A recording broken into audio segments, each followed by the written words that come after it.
Video like जरूर कर लीजिए और ऐसे वीडियो लगातार फ्री में पाने के लिए चैनल को तुरंत सब्सक्राइब कर लीजिए और बेल आइकन को जरूर टैप कर लीजिए ताकि आगे भी सारे वीडियो आपको मिलते रहे। यूट्यूब में फॉलो करते हैं तो प्लीज ये वाला फ्री टेलीग्राम चैनल जरूर ज्वाइन कर लीजिएगा। सारे नोटिफिकेशन सारे अपडेट यहीं पे आते हैं, ध्यान रखिएगा। सारे क्वेश्चन अटेम्प्ट करिए और स्कोर अपना तुरंत कमेंट करके बताइए कितने सही हो रहे हैं कितने गलत हो रहे हैं, जल्दी से कमेंट करके बताइए।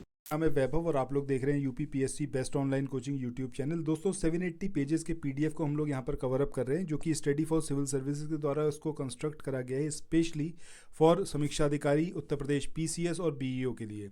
सो अगर आप लोग इनमें से किसी भी एग्जाम की तैयारी कर रहे हैं तो मैं आपको सजेस्ट करूंगा कि आप तुरंत जो है इस पीडीएफ को परचेस कर लीजिए। इसके लिए आपको simply study for civil services से बात करनी है। ऑफिशियल कॉन्टैक्ट्स नंबर आपको डिस्क्रिप्शन बॉक्स में देखने को मिल जाएंगे, ठीक है। सो आइए शुरू करते हैं आज के अपने सेशन को। दोस्तों बात करते हैं सबसे पहले हम हवाई आइलैंड की। अब हवाई आइलैंड में क्या कुछ सम्मिलित है, सबसे पहले तो ये पता होना चाहिए कि ये पूरा जो है आपका एक द्वीप समूह है। मतलब बहुत सारे द्वीपों को मिलाकर जो एक समूह बनता है वो है आपका हवाई आइलैंड। इसमें 8 प्रमुख द्वीप हैं, इसके अलावा कई एटोल्स यहाँ पर हैं, इसके अलावा आपका सागरीय पर्वत भी यहाँ पर विस्तृत हैं। नेक्स्ट पॉइंट की बात करें कि हवाई आइलैंड जो है ये श्रृंखला में सबसे बड़ा और सबसे छोटा द्वीप है। जो हवाई द्वीप है ये श्रृंखला में सबसे बड़ा है और सबसे छोटा द्वीप है, जो आपका 5 ज्वालामुखियों से निर्मित है। अब मोना लोआ की बात करें, मोना लोआ जो है ये आपका बड़े द्वीप के आधे से अधिक भाग में ये व्याप्त है और ये पृथ्वी पर सबसे बड़ा ढाल युक्त ज्वालामुखी है। हवाई आइलैंड पर भूकंप बहुत ज़्यादा आते हैं। इसका मेन रीज़न क्या है, यहाँ पर जो ज्वालामुखी गतिविधि होती है उसकी वजह से यहाँ पर अर्थक्वेक आता रहता है। इसके बाद नेक्स्ट हम बात करें मोना केओ की।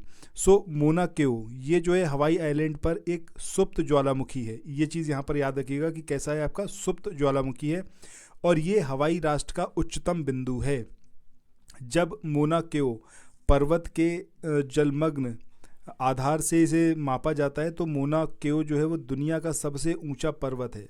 तकरीबन 10 किलोमीटर के आसपास इसकी हाइट है। मतलब जब इसको वहाँ से नापेंगे समुद्र के अंदर से, मतलब जो पानी में डूबा हुआ है वहाँ से अगर इसको नापा जाएगा तब जो है ये दुनिया का सबसे ऊंचा पर्वत है।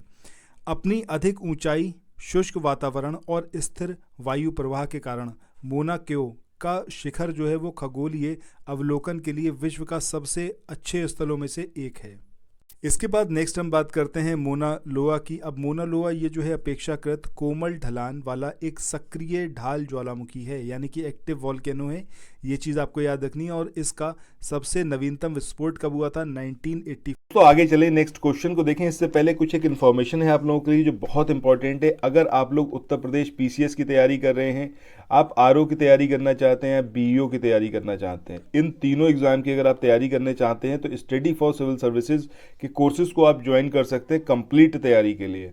ये वन स्टॉप डेस्टिनेशन है। यहाँ पर आपको सब कुछ मिलेगा, जिसमें स्टडी मटेरियल रहेगा, टेस्ट सीरीज रहेंगी, पेड क्विज रहेंगी, सब कुछ आपको एक ही जगह पर मिलेगा और ये सब कुछ सफिशिएंट होगा आपके एग्जाम को क्रैक करने के लिए, एग्जाम को निकालने के लिए। लेटेस्ट ग्रुप स्टार्ट हो चुके हैं और उन ग्रुप में आपको एडमिशन लेने के लिए सिंपली जो ये नंबर मैं आपकी स्क्रीन पर लिख रहा हूँ, इन नंबर्स पर आप कॉल कर सकते हैं। 8564880530 इस नंबर पर आप संपर्क कर सकते हैं। इसके अलावा 9696066089 इस नंबर पर कांटेक्ट कर सकते हैं, या फिर आप 7523864455 इन तीनों में से किसी भी नंबर पर कॉल करके आप हमसे संपर्क कर सकते हैं और ये लेटेस्ट ग्रुप जो है इसमें आप एडमिशन ले सकते हैं।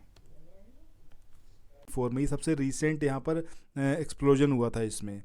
इसके बाद क्लाओ की बात करें, क्लाओ जो है आपका ये हवाई जो आइलैंड है इसका एक सक्रिय ढाल ज्वालामुखी है, ये भी एक्टिव है और आखिरी बार 2018 में ये फटा था। ऐतिहासिक रूप से क्लाओ उन 5 ज्वालामुखियों में सबसे अधिक सक्रिय है जो एक साथ हवाई आइलैंड का सृजन करते हैं। इसके बाद नेक्स्ट हम बात करते हैं अले उतयान द्वीप समूह की। अब ये जो द्वीप समूह है ये 14 बड़े ज्वालामुखियों और 55 छोटे ज्वालामुखियों की एक श्रृंखला है, जो कि आपका अले उलियन द्वीप समूह है और इसमें अधिकांशतः जो आपका ये है अमेरिकी राज्य अलास्का में ये विस्तृत हैं, लेकिन कुछ जो हैं वो रशिया में भी विस्तृत हैं। नेक्स्ट हम बात करें तो ये द्वीप जो है उत्तरी प्रशांत महासागर में अले उलियन आर्क से उसका एक पार्ट है ये, और ये द्वीप समूह पैसिफिक रिंग ऑफ फायर का सबसे उत्तरी भाग है।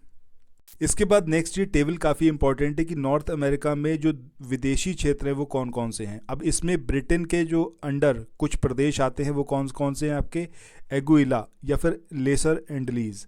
इसके अलावा बरमूडा ब्रिटिश के अंतर्गत आता है। इसके अलावा ब्रिटिश वर्जिन आइलैंड जो है या फिर लेसर एंटिलीज़ वाला पार्ट। इसके अलावा केमन आइलैंड्स हैं जो कि ग्रेटर एंटिलीज़ का पार्ट है। इसके अलावा आपका माउंट सेयर्ट जो कि लेसर एंटिलीज़ का एक पार्ट है, ये भी ब्रिटिश के अंतर्गत आता है। इसके अलावा तुर्क एंड कैकोस आइलैंड्स या फिर लुकायन द्वीप समूह, ये भी मतलब उसी के एक पार्ट है ये, जो कि आपका ब्रिटिश के अंतर्गत आता है, ब्रिटेन के अंतर्गत। इसके अलावा अमेरिका के आश्रित प्रदेश कौन कौन से हैं, तो प्यूर्टो रिका है, ग्रेटर एंटिलीज़ में ये विस्तृत है। इसके अलावा यूनाइटेड स्टेट्स वर्जिन आइलैंड जो कि लेसर एंटिलीज़ में इंक्लूडेड है। फ्रांस के आश्रित क्षेत्र की बात करें तो इसमें ग्वाडेलोप या फिर जो लेसर एंटिलीज़ का पार्ट है वो किसके अंतर्गत आता है, आपका फ्रांस के। इसके अलावा मार्टिनिक ये भी आपका फ्रांस के अंतर्गत आता है। सेंट बार्थोलेमो ये भी आपका फ्रांस के अंतर्गत आता है। सेंट मार्टिन ये भी फ्रांस के अंतर्गत आता है। सेंट पियरे और मिकेलान ये भी आपका फ्रांस के अंतर्गत आता है। नीदरलैंड के अंतर्गत कौन कौन से प्रदेश आते हैं, इसमें आपका कैरेबियाई नीदरलैंड है।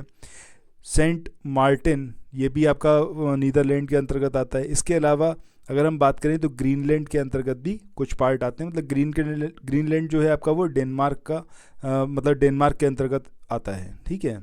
उसके बाद बात करते हैं मध्य अमेरिका की। मध्य अमेरिका जो है इसमें 7 कंट्रीज़ शामिल हैं। अल सल्वाडोर है, कोस्टा रिका है, बेलीज़ है, ग्वाटेमाला है, होंडुरूस है। इसके अलावा आपका निकारागुआ और पनामा, ये सब कुछ मिलकर क्या बनाते हैं आपका मध्य अमेरिका। मध्य अमेरिका मेसो अमेरिकन जैव विविधता हॉटस्पॉट का एक हिस्सा है और उत्तरी ग्वाटेमाला से मध्य पनामा तक ये फैला हुआ है। मध्य अमेरिका ज्वालामुखीय चाप एक भूकंपीय रूप से सक्रिय है, मतलब यहाँ पर जो आपका भूकंप जो है वो बहुत ज़्यादा आते रहते हैं, ठीक है। इसके अलावा आगे बढ़ते हैं नेक्स्ट पॉइंट पर। इसमें बात करते हैं यूएसए द्वारा किए गए कुछ भूमि के सौदे। इसमें अलास्का जिसको रशिया से यूएस ने लिया था 1867 में। इसके अलावा लुइसियाना की बात करें, फ्रांस से इसको ख़रीदा गया था। फ्लोरिडा की बात करें तो स्पेन से इसको ख़रीदा गया। फिलिपिन द्वीप की बात करें तो 1946 में स्पेन से इसको ख़रीदा, बाद में इसको छोड़ दिया था। डेनिश वेस्ट इंडीज़ की बात करें, अब ये यूएसए वर्जिन आइलैंड्स के रूप में इसको जाना जाता है और 1916 में डेनमार्क से इसको ख़रीदा था। इसके अलावा अमेरिका लंबे समय से ग्रीनलैंड को ख़रीदने की भी कोशिश कर रहा है। दूसरे भूमि सौदों की बात करें, इसमें पामीर पर्वत, ये चीन ने 2011 में तजाकिस्तान के साथ पामीर पर्वत क्षेत्र में 1000 वर्ग किलोमीटर क्षेत्र खरीदने का सौदा किया था। इसके अलावा ग्वादर पाकिस्तान में जो बंदरगाह नगर है ग्वादर, उसको 1958 में ओमान से ख़रीदा था पाकिस्तान ने। इसके अलावा नेक्स्ट हम बात करें कैरेबियन द्वीप समूह, ये फ्रांस ने 1878 में स्वीडन से वेस्ट इंडीज़ स्थित सेंट बार्थोलेमो को ख़रीदा था। इसके बाद ग्रीनलैंड का जो सामरिक मूल्य है उसकी बात करें तो ग्रीनलैंड का सामरिक महत्व निम्नलिखित कारणों से जुड़ा हुआ है। रीज़न क्या है कि ध्रुवीय पर्वत की जो बर्फ़ की जो चोटियां हैं उसके पिघलने की वजह से यहाँ पर खुलने वाली नई लघु उत्तरी अटलांटिक शिपिंग लेन यहाँ पर बनी है। इस वजह से मतलब ग्रीनलैंड का अपना एक सामरिक महत्व है। नेक्स्ट बात करें तो कोयला, जस्ता, तांबा, लौह अयस्क और दुर्लभ खनिज यहाँ पर जो है पूरे फैले हुए हैं, एक मतलब प्राकृतिक साधन के रूप में काफ़ी बड़ी मात्रा में है।